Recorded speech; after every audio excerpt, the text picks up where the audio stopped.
Let's start with the bad and slowly work our way towards the stuff of nightmares. Number 8, the rack. We're starting gentle with what became the most famous torture device in all of Europe. The rack was a rectangular wooden frame with a roller at each end. The victim was laid on their back and their ankles was fastened to the bottom roller and their wrists to the top. Then the operator would turn the handle and the two rollers pulled in opposite directions, slowly stretching the body. As the handle turned, the strain pulled the joints apart at the shoulders, hips, knees, and elbows, often with a loud popping sound that was reportedly used to frighten the next person waiting their turn. One of the most famous victims was a woman named Anne Askew, who in 1546 was racked so badly that her joints were destroyed, and she had to be carried to her execution in a chair, unable to walk or even stand. Number 7, the breaking wheel. This one was used so widely that it earned its own nickname, the Catherine Wheel, and it stayed in use for an astonishingly long time from the ancient world all the way into the early 1800s. The device was exactly what it sounds like, a large wooden wagon wheel. The condemned person was tied down across it, their arms and legs stretched out over the spokes. The executioner then took a heavy iron bar and broke the bones of the limbs, one strike at a time, and a skilled executioner delivered a precise number of blows, with the exact count often written into the sentence by the court. There were two ways to carry it out. If the court wanted mercy, the executioner began with blows to the chest and head, which ended things quickly. If the court wanted the person to suffer,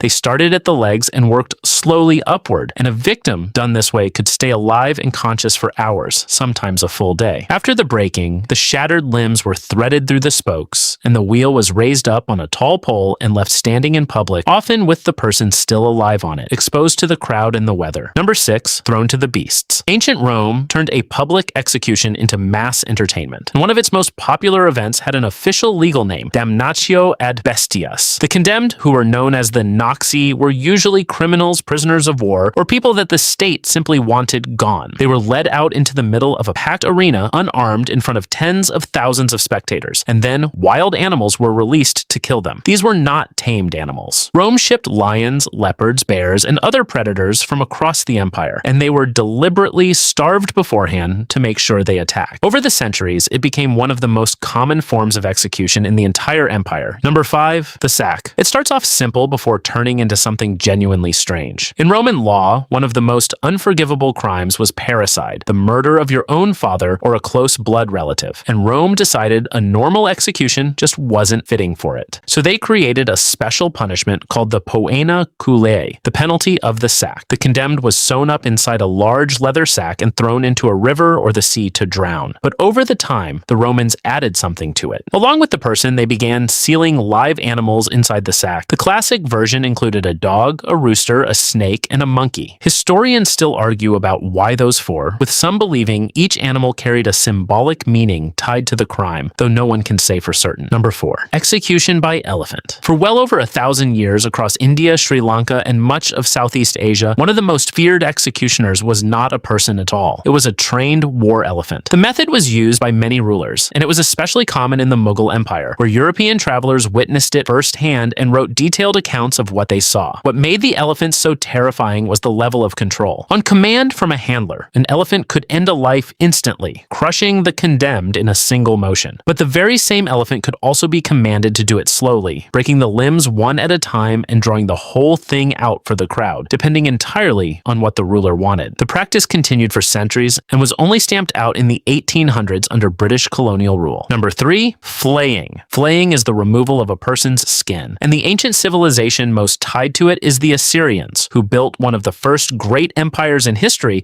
and ran it on fear. Their kings did not hide this. Assyrian rulers openly recorded flaying the leaders of cities that had rebelled against them. One king, Ashur-nasir-pal II, left an inscription describing how he flayed the nobles who revolted and draped their skins over the walls of their own city, with others left nearby. And this was never done in secret. Being seen was the entire point. The Assyrians understood something about war that made them genuinely terrifying. If a city knew in advance exactly what would happen to it if it resisted, that city would very often surrender without a single fight. The flaying and the very public display of the results was psychological warfare, a way of winning battles before they even began. And it worked. The reputation the Assyrians built this way helped them hold one of of the largest empires the ancient world had ever seen. Number 2, the boats. This one comes from ancient Persia, and according to the old accounts, it may be the single most creatively awful thing on this entire list. It was called Scaphism, from the Greek word for boat, and you're about to find out why. The condemned person was placed lying down inside a small boat, and then a second boat of the same size was placed on top of them, sealed together so that only their head, hands, and feet stuck out of the ends. Trapped like that, unable to move, the person was then force-fed large amounts of milk and honey, with more of it smeared over every exposed part of their body. Then the boats were left out, either floating on a still pond or just sitting in the hot sun, and the victim, coated in sweet food and unable to move, was left there for the insects and the elements to find day after day. The most famous account of it was written by the Greek historian Plutarch, who described a soldier named Mithridates being executed this way, and claimed the man survived, trapped inside the boats, for 17 days before he finally died. The Persians had, in effect, invented a way to be slowly killed by breakfast. Historians do point out that this account mainly comes from Greek writers describing their Persian enemies,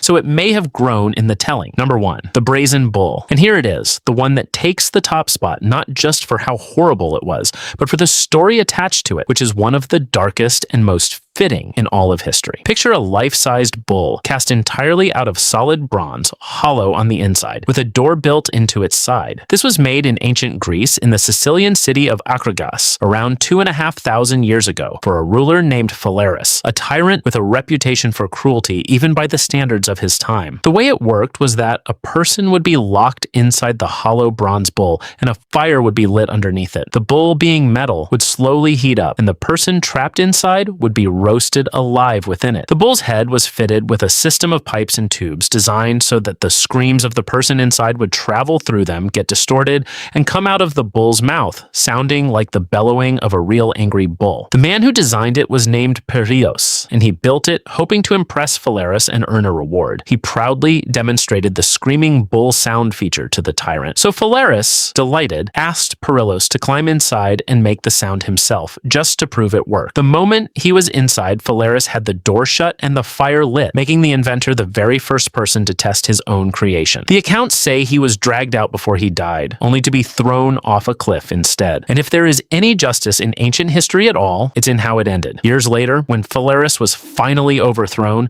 the people are said to have put the tyrant to death in the very same bull he had used on everyone else, which makes the brazen bull possibly the only device on this whole list that got to kill both the man who invented it and the man who ordered it built.